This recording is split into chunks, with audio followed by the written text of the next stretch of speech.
Welcome on in, guys. Tobin here with you, and thanks for checking out the channel. I hope you're doing well out there. If you guys could subscribe, that'd be great. I'm going to be on the call whenever if you guys see this on Friday, I'll be on the call tonight. Dirty Boxing 3 is going down. Got the merch on right now. It's going to be a hell of a card. It's going down to the Hangar in Coconut Grove. I think there's some tickets still available if you guys did want to pop in and check that out. It's going to be a hell of a show. It's really, really a fun sport. So that's where I've been on the radio show this week. I've been getting ready for this and excited about it. And, man, I'm excited about this big weekend. We're going to get this party started in Coconut Grove. Then, of course, we got Canes and Notre Dame coming up on Sunday. And then we are a week away from the NFL season beginning. Goosies on top of goosies on top of goosies. And yesterday, the Miami Dolphins released their rivalry uniforms, which I'm good with. You know, there was this, you remember the old social media debate, is a dress, was it gold or blue or some bull bleep like that? And everybody was like, it's this, it's that. So we had this are these black jerseys? Are they dark blue jerseys? So I guess they're like dark waters blue. They're the very darkest blue that you could be as far as blue. But I like them. I'm not like, oh my God. I feel like they're a little busy. You know, I feel like they're kind of all over the place with the colors, like with the dark blue, then the aqua, then the orange. It's kind of like I feel like they should have gone with one. I like if they would have gone with the dark blue and just like the aqua lettering, a little cleaner. I think that would have looked good. I also just, I will say it's the best that the Porpoise SeaWorld logo has looked. I think that on the helmet looks really cool. The helmet kind of brings it all together, but it would be much better if it was old Dolphin. Even if it was 90s 2000 Dolphin, I just think it'd be a more badass look. But, those will get going against the Jets. Everybody kind of released their things. I saw on some ranking, the Dolphins were 7 out of 8. But they had the 49ers second, and I thought those were terrible jerseys. It's sometimes I like the busy stuff. I appreciate risk. It's like when the Heat did mashups. It's I like that idea. It was good. It wasn't Vice, but it was good. When you come up with the Vice uniform, which is one of the best uniforms out there, then everyone's going to expect every one of your hits to come out there and be a number one. And I was like, it was solid. I'll listen to this in the car, but I don't know if this is going to be on the number one countdown. It's kind of like that. It's I think the merch is going to look cool for it. But I'm I'm not, but maybe on a night game, all the stuff with the backdrop, cool. Will I buy that jersey? I think I'm going to stick to the throwbacks. That's probably where I go. It kind of reminds me of the Marlins did with their City Connects this year with, they're cool. They're cool. I they took a swing. I don't like them as much as the old ones that were the red and the blue, and that was completely off the wall, different for the Marlins. But it's not like I hate the jerseys at all. One thing though that I probably irrationally hate is any quote that is coming from Jordan Poyer.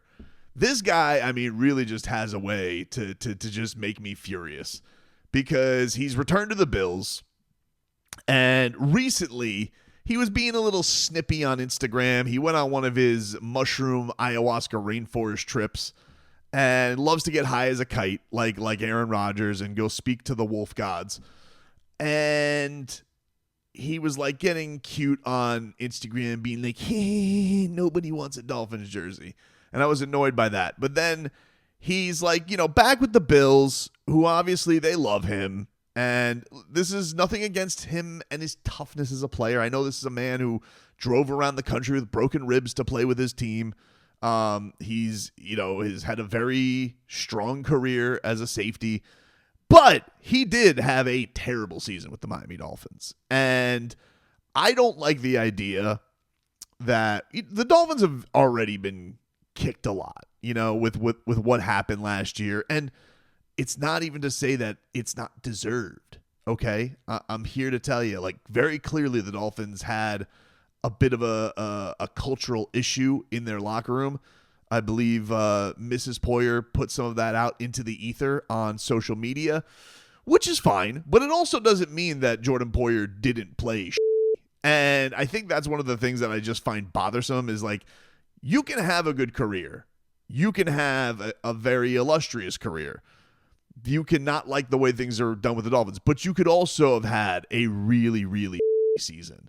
And for him to come out there and his quote yesterday on being with the Dolphins, last year, put an asterisk by it.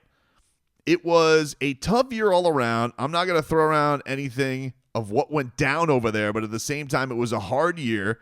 And again, I'm just extremely thankful to be here. I just feel like I've got a lot left to prove to myself in this game and to the people around me, and I keep the receipts. And I'm just here to tell you, what receipts aren't warranted? He played terrible last season. Like, if we are sitting, he made no big plays for the Miami Dolphins. He blew it against Buffalo. He injured Jalen Phillips after Jalen Phillips had worked his ass off to come back. He came in like a cruise missile and took out his knee. And he got his hand stuck in somebody's face. Those are the things I remember from Jordan Poyer's career. And I'm trying to I will be with you. Like, if I heard this from Calais Campbell, I would be like, damn. I mean, like, if anybody's got the credibility to say it, it would be Calais, because that dude balled the hell out last year. Even Jalen Ramsey. It wasn't Jalen Ramsey's best year, but he was still pretty damn solid. This guy stunk. And I just find it's like, oh, yeah. That wasn't my fault that I stunk. Put an asterisk by it. All the other stuff made me stink. And the other thing that I find funny about it is, like, you know, this guy was out here the entire time being like, oh, I don't want to play for a state that takes half my money. He was like, for a couple, if not 3 seasons, him and family members being cute, liking stuff on social media, being cryptic. And then look, I acknowledge, I was like, oh, this is kind of cool. It'd be fun to take a guy I thought to be the heart and soul of the Buffalo Bills. Turned out didn't really matter because the Bills still waxed the Dolphins without him anyway. So how much of a difference was he making? But look, I acknowledge that I was like, hey, man, getting Jordan Poyer would be pretty cool. It'd be cool to get the ops. It didn't help at all. If not, made it worse. The guy seemed like he was a fox in the henhouse, a complete mole, and was there to like almost destroy the Dolphins from within. That's how bad it was. And now it's like, oh, yeah, I didn't stink last year. Just put a little asterisk by that. I'm just like, I'm not down with that, dude. I'm not here to be. I'm telling you, dude, Tua's got some people. He's got to light some dudes up early on. Like, I don't even know if Poyer's going to play. I think he's on the practice squad. But if he does get elevated, dude, you guys, you need to carve him up. You need to I cannot have a day. I cannot have a first few weeks with Xavier Howard picking off the Dolphins and Jordan Poyer making any kind of plays. This cannot happen. I mean, Tua, Tyreek, Waddle, Waller, if you're ready,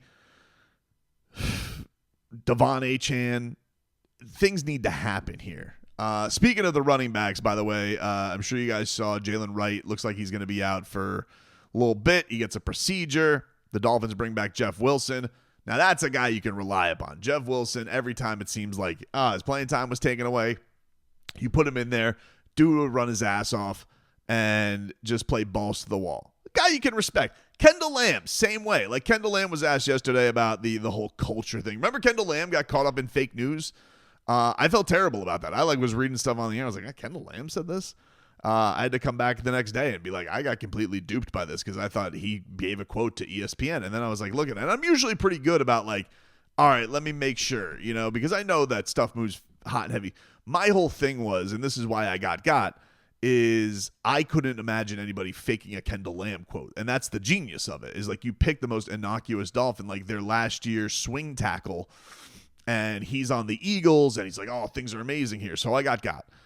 And I felt bad about it because he had to come out and like put a statement out on Instagram being like, I didn't say these things about, how the Dolphins were behaving. And so he comes out yesterday, actual, not AI. You can see his face and he's just sitting here and he was like, yeah, like I could see, guys are falling in line. They're being professionals. And, he goes, I'm not a guy who's going to be out here and faking about how people are behaving. that he's got a real honesty to him, and that he sees a Dolphins team. Even in his first day, he was like, it's noticeable. It's noticeable. So I thought that was pretty cool. Like I'm like, oh, I'll hear from that. Not out here being like, oh, there's an asterisk. Out of here, dude. An asterisk? You high as a kite? This is crazy. It's crazy. I was sitting there yesterday. I was at the weigh-in, speaking of crazy, and that Micah Parsons news came out. And I was like, man, people were going pretty bananas over that. The strange thing that I had, people were like comparing it to the Luka trade. And I was sitting here and being like, well, I mean, two things were going to happen. He was very obviously going to get traded, or he was going to get the biggest contract. Like we only had two options, right? Like, and so I don't know why people were stunned. I think people were stunned because Jerry Jones like gave away just a generational talent. He got a couple of picks and a defensive tackle. Everybody that he seems very fired up because we can stop the run. But I don't understand why people thought this was like Micah Parsons put out a very detailed statement about why he was done with the Dallas Cowboys. And he seemed pretty serious about it. And Jerry Jones seemed pretty hurt. And Jerry Jones was doing the podcast tour for his Cowboys thing. I think the only hope was that there was going to be an Emmitt Smith situation and, they would stink and they would need him. But I don't think the Cowboys were going to be very good with him or without him anyway. So I actually don't think this is that terrible a move for them, because I think much like the Dolphins, they're kind of in a spot where like, hey, we need to, we're very clearly behind somebody in our division. It's interesting seeing the parallels because, we had that Christmas Eve matchup. And I think that, I think people probably look at Tua and they see a lot of Dak Prescott in Tua and they're like, yeah, if your ceiling is Dak Prescott, are you ever going anywhere? So I think there's some mirrors of the Dolphins and the Cowboys. Obviously, the Cowboys more prestigious in the 90s, but have not done a whole hell of a lot of the real winning. More than the Dolphins, but everybody has. But I was like, why are people so shocked by this? Like, it was very obvious that he seemed like this was like two things were going to happen. Jerry Jones was either going to make him the richest man in football, or he was serious and they were going to move on.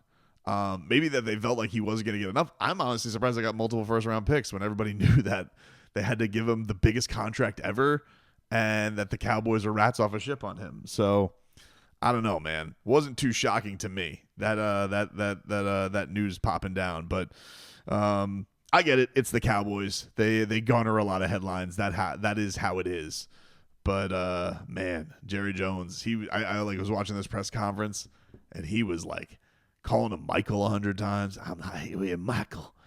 Michael was good, but we couldn't stop the run. I'm like, oof, man.